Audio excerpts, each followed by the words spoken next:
आज लोकतंत्र खतरे में है, संविधान खतरे में है, लोगों का अधिकार खतरे में है। भारतीय जनता पार्टी और एनडीए को बिहार में रोकना, इनकी जो हुकूमत है, इनकी जो शासन व्यवस्था है, मजदूर किसान जो कहर रहे हैं, जो रो रहे हैं, ठगा हुआ महसूस कर रहा है बिहार का नौजवान, बेरोजगार नौजवान। ईवीएम पर जब सवाल उठा है तो सरकार का एक करारा जवाब भी आया है। नमस्कार, मैं हूं फलक सिंह और आप देखना शुरू कर चुके हैं आगाज एक्सप्रेस। और बात करें ईवीएम पर जब सवाल उठा, जब नेता प्रतिपक्ष ने ऐलान किया कि उनकी सरकार आएगी तो ईवीएम बंद हो जाएगी, और उसके बाद जब इस पर प्रतिक्रियाएं निकल करके आई है सरकार के तरफ से, तो उसका जवाब देते हुए हमारे साथ आज उपस्थित है आरजेडी के महासचिव सह विधायक रणविजय साहू जी। तो सीधा उन्हीं से जानते हैं। सर, नेता प्रतिपक्ष तेजस्वी जी ने जब ऐलान किया कि सरकार बनेगी तो ईवीएम हटा देंगे, इस पर जेडीयू की मंत्री शीला मंडल का बयान आया है कि वो फिर से बिहार को 2 दशक पीछे ले जाना चाहते हैं। देखिए, माननीय नेता प्रतिपक्ष की चिंता बिहार में और देश में जो लोकतंत्र है, आज लोकतंत्र खतरे में है, संविधान खतरे में है, लोगों का अधिकार खतरे में है।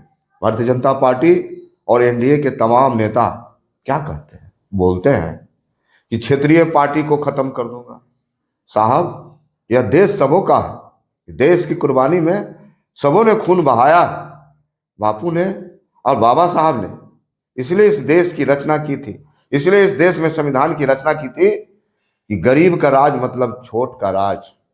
लेकिन आज जिस प्रकार से सत्ता में बैठे लोग वोट मैनेजमेंट करते हैं, वोट खरीदने का काम करते हैं, आज पूरा देश चिंता में है और चिंतित है। और आने वाला समय में देश में जो लगातार इस विचारधारा के लोगों की जो ताकतें बढ़ रही हैं, हमें लगता है कि देश स्तर पर और बिहार स्तर पर काफ़ी इसका असंतोष है, और इसी को लेकर माननीय नेता प्रतिपक्ष ने यह बयान दिया है।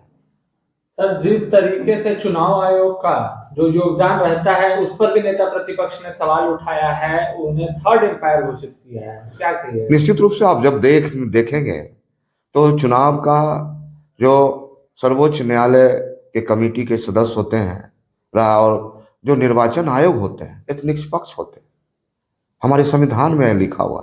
लेकिन आज जिस प्रकार से एनडीए की सरकार और एनडीए के द्वारा जो शासन चलाया जा रहा, हुकूमत किया जा रहा है, तुगलकशाही और तानाशाही के रूप में इस देश को चलाने का काम किया जा रहा है, कहीं ना कहीं संविधान और लोकतंत्र खतरे में है। ये अपने हिसाब से जो इन्हें सूट करता है उन्हें ये आयुक्त बनाते हैं, उन्हें ये चेयरमैन बनाते हैं, और देश का संविधान आज खतरे में है। इसी को लेके माननीय नेता प्रतिपक्ष चिंतित है। सर, एक आखिरी सवाल, कांग्रेस अध्यक्ष ने, अखिलेश प्रसाद सिंह ने, इनका बयान आया कि अगर सीट बंटवारा सही से हुआ तो उनकी पार्टी 40 से 50 सीटों पर जीत हासिल करेगी और महागठबंधन की सरकार बिहार में स्थापित होगी। इसे कैसे देखते हैं? देखिए, पहली प्राथमिकता है हम सबकी कि बिहार में हम महागठबंधन की सरकार बना दें। सीट बंटवारा, सीट शेयरिंग, ये तमाम फार्मूला कहीं ना कहीं हमारे विचारधारा को ठेस नहीं पहुंचा सकता। हमारी विचारधारा भारतीय जनता पार्टी और एनडीए को बिहार में रोकना, इनकी जो हुकूमत है, इनकी जो शासन व्यवस्था है, आज जो बिहार का नौजवान, युवा, छात्र, मजदूर किसान जो कहर रहे हैं, जो रो रहे हैं, ठगा हुआ महसूस कर रहा है बिहार का नौजवान, बेरोजगार नौजवान, तो उसके खिलाफ एक मुहिम चलाकर बिहार में महागठबंधन की सरकार बनानी है, हमारी प्राथमिकता होगी। निश्चित रूप से हम इस दिशा में काम कर रहे हैं।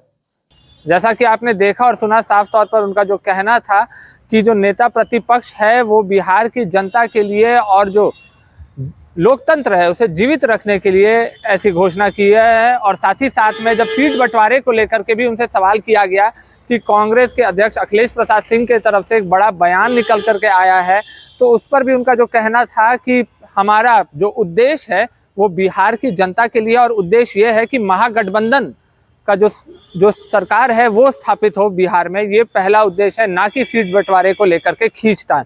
और महागठबंधन में एक तरीके से उन्होंने स्पष्ट कर दिया है कि कोई भी टूट नहीं है। जुड़े रहे हमारे साथ, देखते रहे आगाज एक्सप्रेस। धन्यवाद।